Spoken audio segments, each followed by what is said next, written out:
As you're saying, this is a massive piece of public health legislation, as big as they come, but there's also a lot of politics going on in all of this today. We have just had the vote. I'll show you the declaration now, but don't be distracted by the numbers. It sounds like Rishi Sunak's got a big majority for his measure, but there weren't many Tories helping him out.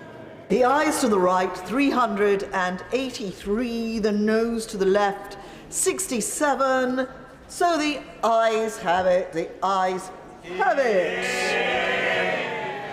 Well, we don't have the exact numbers yet, but it sounds to me, talking to people who are in the lobbies, as though there were close to 60, maybe 58 Tory MPs who voted against the very principle of this bill. And although 100 abstentions were being talked about, it looks to me from those numbers as though it could be quite a lot higher than that. Now, this was a free vote. Rishi Sunak always knew he'd have to make it that, a conscience vote. His MPs were free to vote however they wanted, but goodness, a lot of them seem to have decided that this legacy measure, which he announced to great fanfare at the party conference, the Conservative Party conference last autumn, they just don't think it's up to it. And there are votes against by 6 ministers, including Kemi Badenoch, some abstentions from ministers as well, I think, and all of this casting questions on Rishi Sunak's judgment at a time when the local elections campaign is on, many Tory MPs saying, why are you interrupting it with this? Also casting questions about his judgment about how close he is to the sort of centre of, if not the Tory party itself, certainly the parliamentary party, at a time when after those local elections there could be a vote of no confidence by Conservative MPs in Rishi Sunak as he played with fire with this measure. But if he stays in power long enough, thanks to opposition votes, we know tonight he will get this measure.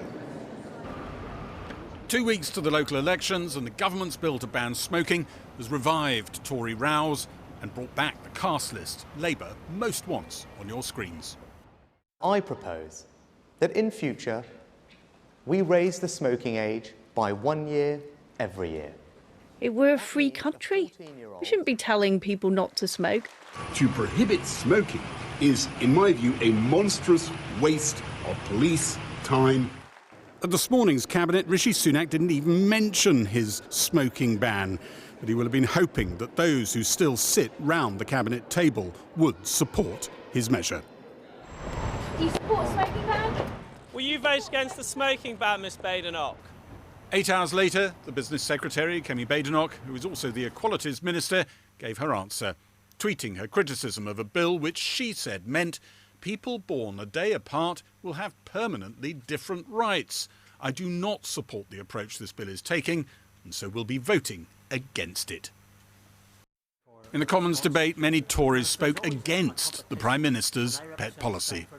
I simply don't understand how it is that a Conservative Prime Minister has thought it was appropriate to bring forward legislation which seems to me is the opposite of the reason why we in this House are sent here, which is to defend and uphold the principle of individual choice. We have to raise warriors.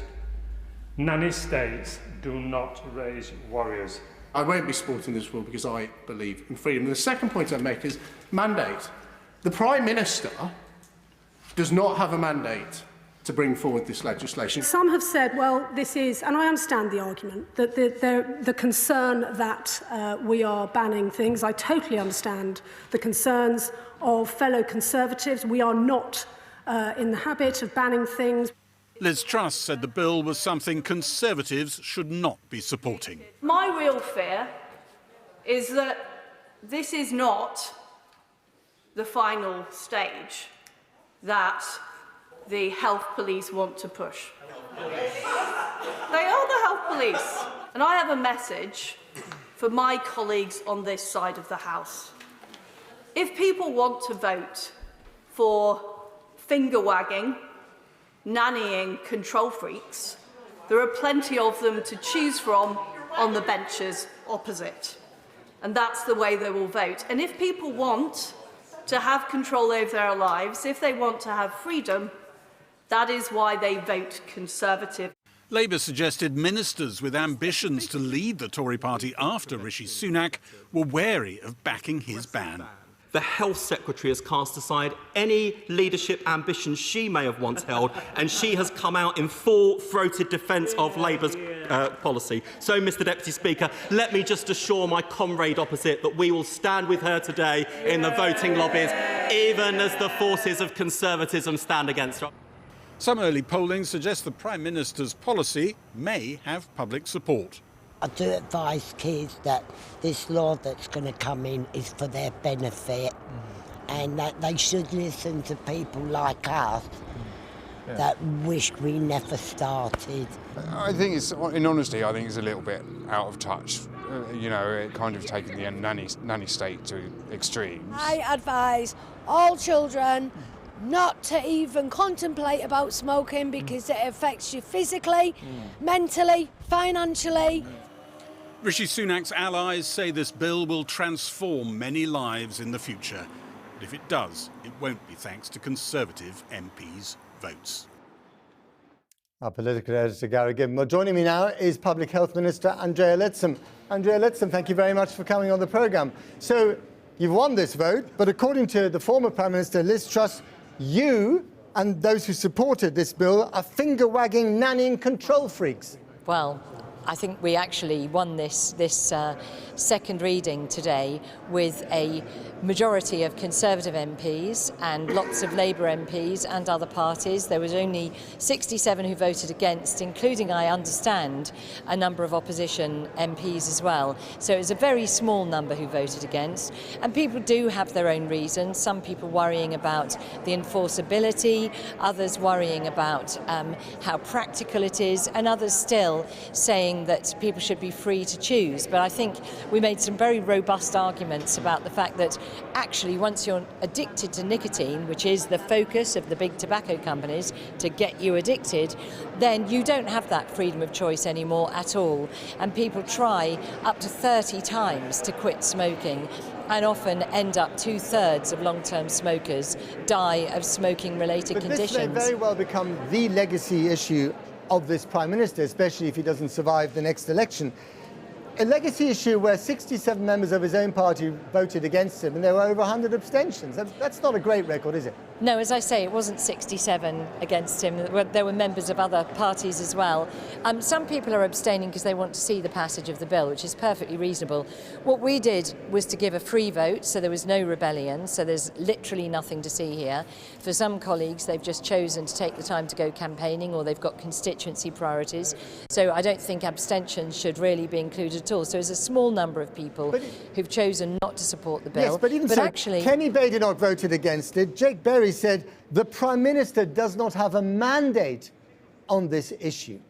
And the question, frankly, in the top of many people's minds is, considering everything else going on in this country and all the other issues, facing your government, why on earth turn this into a legacy issue? It shows to some a kind of lack of judgment or being out of touch with the pulse of the nation. Not at all. Over 70% of the public support this bill. A majority of retailers support this bill. It is actually the biggest public health intervention in decades. It really is going to save millions of lives and actually also save 75,000 GP appointments a week that are held because of smoking-related conditions. And every minute of every day someone's admitted to hospital with a smoking-related illness. So actually it's such a huge waste that is entirely preventable, both economically and in physical health terms, and of course it's also all about child protection. And what we're seeing is a really worrying exponential rise in children vaping and marketing of vapes to young children with sort of Mickey Mouse packaging and flavours, berry burst and bubblegum flavour and so on, clearly marketed at children to get them addicted to nicotine. So that's why we have to take action, and it is a brilliant thing we can be proud of. Your Public Health Minister, a massive public health issue in this country, as you know, is obesity and sugar. If you're going to ban tobacco like this, why not ban sugar as well? You would do a massive favour to the nation's health. Yeah, it's an entirely different issue. You know, well, sugar kills as much as tobacco does. No, sugar is not addictive in the way that nicotine is addictive. There is a very deliberate policy on the part of big tobacco and vaping companies of getting you to be addicted to nicotine. You know, I was told a story of a vascular surgeon who had to amputate the leg from one of his patients as a result of artery problems due to smoking. And then he found that patient outside in a wheelchair weeping the next day as he lit a cigarette because he was so addicted to nicotine. It's a totally different issue to either overeating or indeed alcohol. They are different issues. Fine. Smoking is entirely preventable reason of early death. And very briefly, New Zealand did the same thing that we've just done, and then they reversed it under a different government because they needed the money. No, they didn't. They didn't have the same policy. A part of it was this escalation in the age, but actually, what New Zealand was looking at was reducing the levels of nicotine. They were looking at registration system for retailers and so on. It was a much more interventionist policy that would have impacted on today's smokers, and our policy is not doing that. What it's focused on is stopping the start. So 83% of people take up smoking before the age of 20, and what we're trying to do here is to stop them ever starting smoking or vaping in the first place. Andrea Leadsom, thank you very much indeed. And I think 57 Tory MPs voted against. The tally's been done.